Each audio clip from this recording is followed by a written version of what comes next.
আব্বারে যতক্ষণ পর্যন্ত না জড়ায় ধরতে পারবো ততক্ষণ মনে শান্তি পাবো না। কিরে তুই এই জায়গায় দাঁড়া রয়েছিস কেন? ভাই ভাই তুমি আইছো? এতদিন তুমি কইছিলা ভাই। কি হয়েছে? তুই কান্না করতেছস কে? সব শেষ ভাই। কি হয়েছে? তুই এমনি করে কান্না করতেছস কে? তোরে কি কেউ মারছে? আর বাসা চল, আবার লগে দেখা করবো। আব্বার লগে দেখা করবা? চলো আয়ো। ওই যে আব্বা।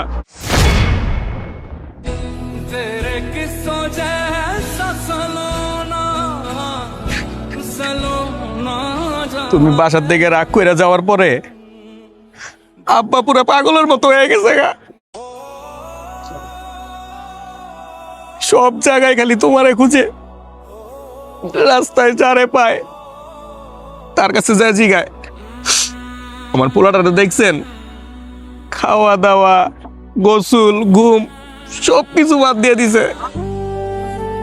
ভাই ছোট থেকে আব্বা করে কত ভালোবাসছে, কত আদর যত্ন করে বড় করছে। কেন তুমি এরকম করলা ভাই? কেন আজকে তোমার লেগা আমি আমার বাপরে হারাইছি? তুমি জীবনে ক্ষমা পাইতা না ভাই। তুমি যদি বাড়ির থেকে না চলে যাইতা, আব্বারে যদি এভাবে কষ্ট না দিতা, তাইলে আমার আব্বা আজকে দুনিয়াতে থাকতো। ভাই সামান্য একটা বাইক আব্বার কাছে তুমি চাইছিলা। সামর্থ্য থাকলে বাবা আঙ্গরে কোনো জিনিসের লেগে কোনোদিন না করে নাই। তুমি এই সামান্য বাইকের লেগে বাবারে চাইরা গেলাগা, বাড়ির থেকে রাগ করে গেলাগা। কই গেছো, কি করছো, কোনো খোঁজ আমরা পাই নাই ভাই। আজকে যদি তুমি এরকম না করতা, আব্বার এই অবস্থা হইতো না ভাই।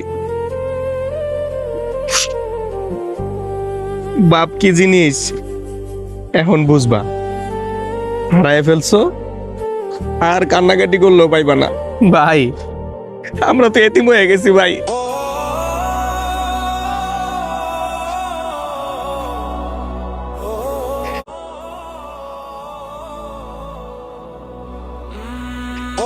মাথার উপর যে ছায়াটা ছিল ভাই, এটা তো এখন আর নাই রে ভাই।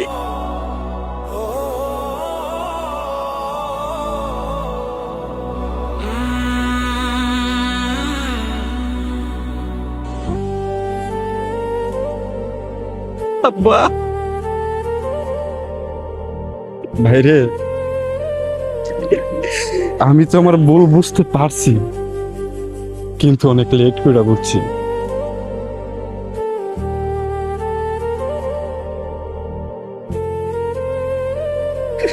যখন ফিরত আইলাম আব্বার পয়সা নাই। আজকে আমার লাইগা আব্বা এই দুনিয়া ছেড়ে চলে গেছে। ভাই আমার মাফ করে দে ভাই। ভাই আব্বা তোর বিদায় বলো রে ভাই। কে লেগে তুমি এরকম করলা?